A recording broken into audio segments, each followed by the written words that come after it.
ومن يضلل فلا هادي له وأشهد أن لا إله إلا الله وحده لا شريك له وأشهد أن سيدنا ونبينا وحبيبنا وشفيعنا محمد صلى الله عليه وسلم وعلى آله وأصحابه وأزواجه وذرياته الطيبين الطاهرين صلاة وسلاما دائمين متلازمين إلى يوم الدين.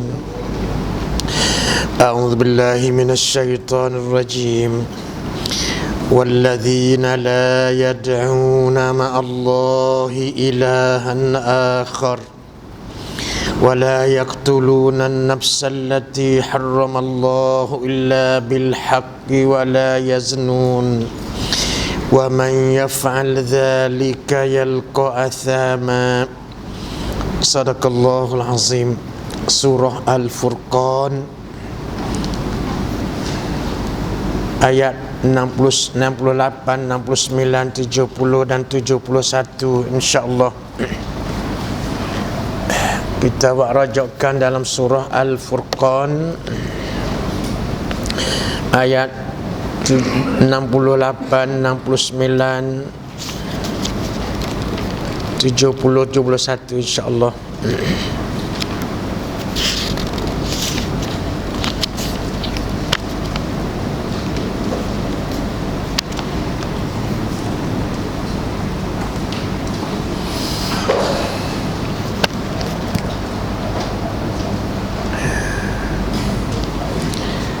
Surah Al-Furqan, surah yang ke-25, ayat 68, 69, 70 dan 71.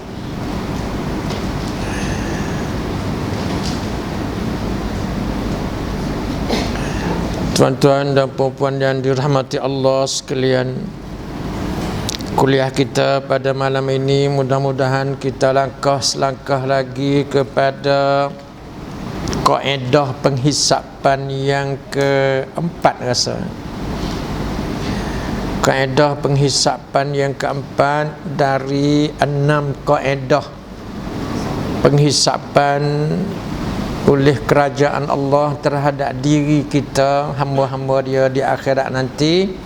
Kita akan menerima hukuman penghisapan 6 kaedah.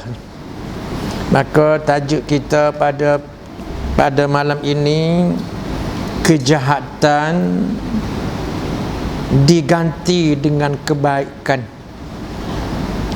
Kejahatan seseorang itu Allah akan ganti dengan kebaikan.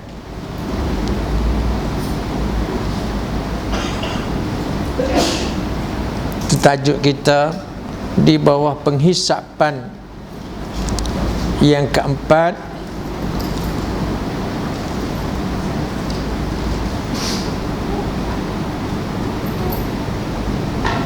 tajuk kita kejahatan seseorang diganti dengan kebaikan insya-Allah.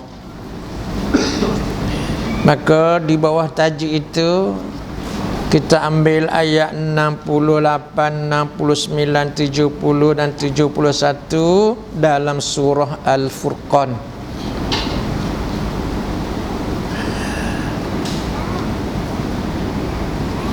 وَالَّذِينَ لَا يَدْعُونَ مَعَ اللَّهِ إِلَهًا آخَرَ.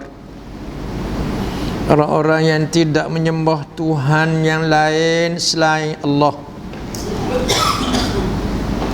Orang-orang yang tidak menyembah Tuhan yang lain berserta bersama Allah. Fikir, orang-orang yang benar-benar sembah Allah, tidak menyembah Allah lain selain daripada Allah. Seperti mana dia pergi batu ke hohe masuk gereja ke dan sebagainya. Orang-orang yang tidak menyembah Tuhan yang lain berserta Allah. Kita Allahu Ahad, kita dak sembah Allah semata-mata. Orang ni yang tidak menyembah Tuhan yang lain selain Allah, satu. Dan yang kedua dalam ayat yang samalah, wala yaqtuluna an-nafsal lati harramallahu illa bil haqq. Dua, orang-orang yang tidak membunuh orang-orang yang tidak membunuh orang yang diharamkan oleh Allah membunuhnya, kecuali bunuh orang dengan alasan yang benar. Bunuh dengan alasan yang benar ni mahkamah jatuh hukum kerana dia bunuh orang, bunuh balas dan sebagainya, itu bunuh kerana benar. Kena faham ibadat baik-baik dia. Saya ulang lagi. Walladzina la yad'una ma'allahi ilahan akhar. Orang-orang yang tidak menyembah Tuhan yang lain berserta Allah. Orang baiklah. Orang ni orang baik. Tidak sembah Allah Tuhan yang lain selain daripada Allah. Orang baik. Dan wala yaqtuluna an-nafsal lati harramallahu illa bil haqq. Dan orang-orang yang tidak membunuh orang yang diharamkan oleh Allah membunuhnya illa bil haq, kecuali kalau bunuh pun bunuh balas yang dibenar oleh syarak. Dua. Yang ketiga, wala yaznun, orang-orang yang tidak berzina. Tiga satu ayat besar. Orang yang tidak menyembah selain daripada Allah, orang baik. Orang tidak membunuh orang, orang baik. Orang tidak berzina, orang baik. Okey? Orang-orang yang tidak berzina. Maka wa man yaf'al dzalika yalqa asama. Barang siapa yang melakukan demikian itu, terbalik. Barang siapa melakukan demikian itu, maknanya dia sembah selain daripada Allah. Susah payah dia pergi minta dengan tok batin. Susah payah dia pergi cari tok bomo nak menyelesaikan masalah dia. Tadi orang baik, orang tidak menyembah selain daripada sembah Allah. Tapi barang siapa wa man yaf'al dzalika yalqa asama. Barang siapa yang melakukan demikian itu, maknanya upside down dengan ayat tadi. Terbalik kata. Orang yang melakukan syirik, orang membunuh orang, orang berzina. Dalam ayat tadi, orang yang tidak syirik, orang yang tidak bunuh orang, orang yang tidak berzina, barang siapa melakukan demikian itu, sebalik ayat tadi, maka nascaya dia akan mendapat pembalasan asama, balasan dosa berat. Asama itu iaitu satu kata ahli tafsir, asama itu satu lembah di dalam neraka Jahannam. Asama, orang yang melakukan demikian itu akan menjadi asama, balasan dosa dalam neraka yang telah ditentu oleh Allah. Asama itu, kata Abdullah ibn Umar, asama itu wadin fi Jahannam, satu lembah di dalam neraka Jahannam, khusus neraka untuk orang-orang kerja ni. Barang siapa melakukan demikian itu, nascaya dia akan mendapat pembalasan dosanya, asama. Asama, neraka yang diletak orang-orang tiga kategori besar tadi. Kategori apa? Bunuh orang, sembah selain daripada Allah, berzina. Kategori besar. Ayat 69, boleh faham tak ayat tu? Okey, faham baik-baik. yudha'af lahul azabu yaumal qiyamati wa yakhlud fihi muhana. Akan dilipat gandakan azab untuk orang-orang yang melakukan perkara tiga besar tadi. Akan dilipat gandakan azab pada hari kiamat. Azab ni dia kena hisap hari kiamat. Kita dah buat sini tak ada nampak. Buat lepas belakang. Buatlah apa pun lepas belakang. Tak semayang pun lepas, pergi batu keh pun lepas, masuk gereja pun lepas belaka. Ya tak?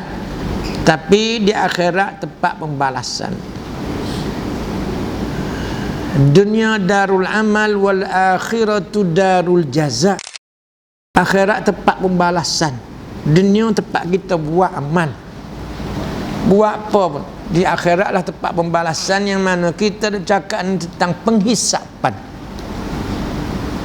Penghisapan kita ni ada 6 kategori.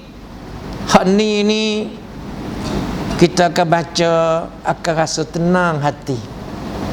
Barang siapa melakukan perkara yang 3 tadi. Apa? Syirik, bunuh orang, berzina, nescaya dia akan mendapat balasan azab, iaitu athama. Athama itu satu lembah di dalam neraka, wadi fi jahannam khusus. Dan ayat 69 itu pula, yudha'af lahul azabu yaumal qiyamah, diganda, dilipat ganda azab pada hari kiamat. Wa yakhlud fihi muhana, dan kekal di dalam azab dalam keadaan muhana, yang hina. Ini hukum asal. Hukum asal undang-undang Allah. Ya, tajuk kita tadi, kejahatan seseorang diganti dengan kebaikan. Kalau tadi jahat berlaku, buruk perangai itu, jahat.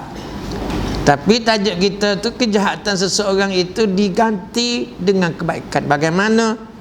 2 ayat dah kita baca itu, Allah akan ganda azab di hari kiamat dan kekal di dalam keadaan yang hina. Okey. Yang kita nak beri jadi dalilnya ayat 70.